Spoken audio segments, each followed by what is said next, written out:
Here lies Major Pyotr Mikhailovich Gavrilov, 1900-1979, defender of Brest. He did not retreat. For decades, this inscription was nothing more than a short sentence carved into cold stone. Simple, silent, almost dismissive, as if something impossible to explain had been reduced to a few restrained words. But behind it lies one of the most extreme stories ever recorded in human history. A story so unbelievable that, for years, it was dismissed as exaggeration, as propaganda, as myth, until the archives were opened. In 1957, when classified documents about the defense of the Brest Fortress were finally declassified, Soviet military officials fell silent, not out of pride, but disbelief. One man had resisted almost entirely alone against overwhelming enemy forces for nearly an entire week. Not hours. Not a single day. 6 full days. Surrounded. Wounded. Without water. Without food. Without reinforcements.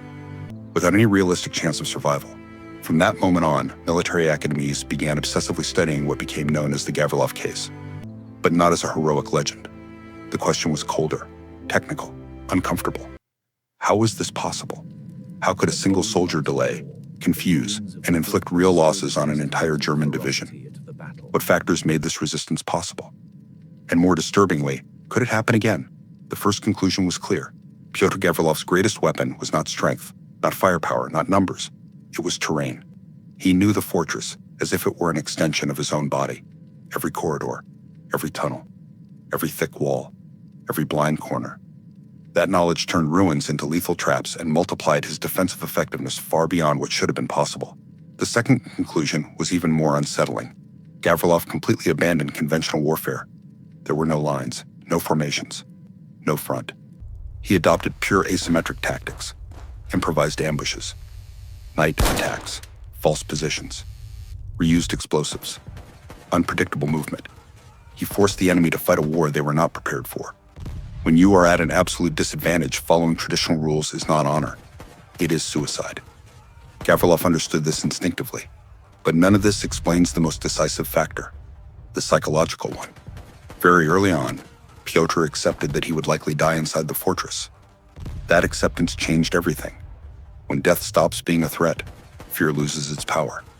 Without fear, his decisions were no longer emotional.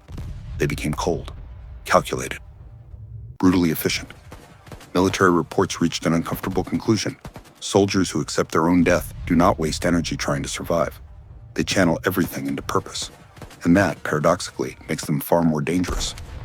On the other side, the psychological impact on the Germans was devastating. 142 men were killed or wounded attempting to capture a single defender. Every advance came at a cost. Every silence felt like a trap. Fear spread. Hesitation grew. Morale collapsed.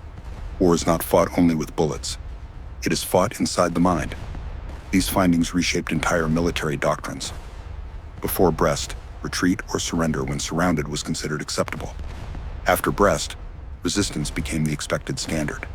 The concept of absolute resistance positions emerged, locations to be held regardless of human cost. Soldiers were retrained for prolonged urban combat, extreme deprivation, psychological endurance, and defensive guerrilla tactics. Many historians believe this shift in mentality was decisive at Stalingrad.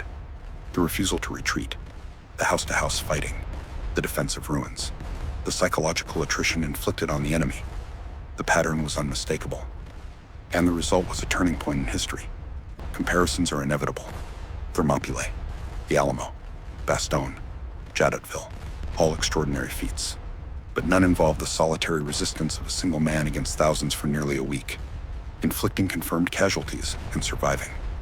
Over time, Brest became legend. Books sold millions. Films reached tens of millions.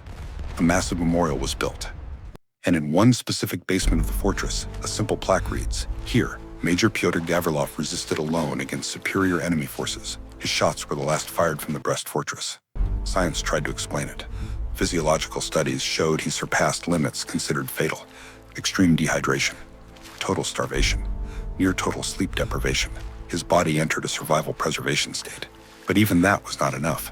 Science itself admitted it. There was a psychological component not yet fully understood. Years later, he was asked why he never surrendered. His answer was simple, direct, unforgiving. surrender would have been easy. And he never chose the easy path. He understood that dying while fighting was different from dying while surrendering. The difference had a name: dignity. Psychologists concluded that Gavrilov represented an extremely rare edge of human determination, less than 1 in 100,000. Modern neuroscience suggests individuals like this process fear differently. Where others feel paralyzing terror, they feel challenge. This is not courage. Courage is acting despite fear. Gavrilov did not experience fear the same way. In the broader context of the war, one man alone did not directly change the military outcome of World War II. Brest fell. But something far greater shifted. The psychological narrative changed. The belief that the Soviet Union could collapse quickly died there. The idea that the impossible could be resisted spread. And then comes the cruelest part of the story. After 6 days and 18 hours fighting alone, Pyotr was captured while attempting to drink water from a river. He was skeletal, covered in wounds, but alive.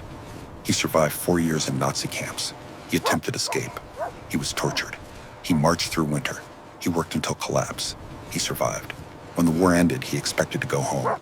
Instead, he was imprisoned by his own country. Stalin distrusted survivors. Heroes, in his view, died.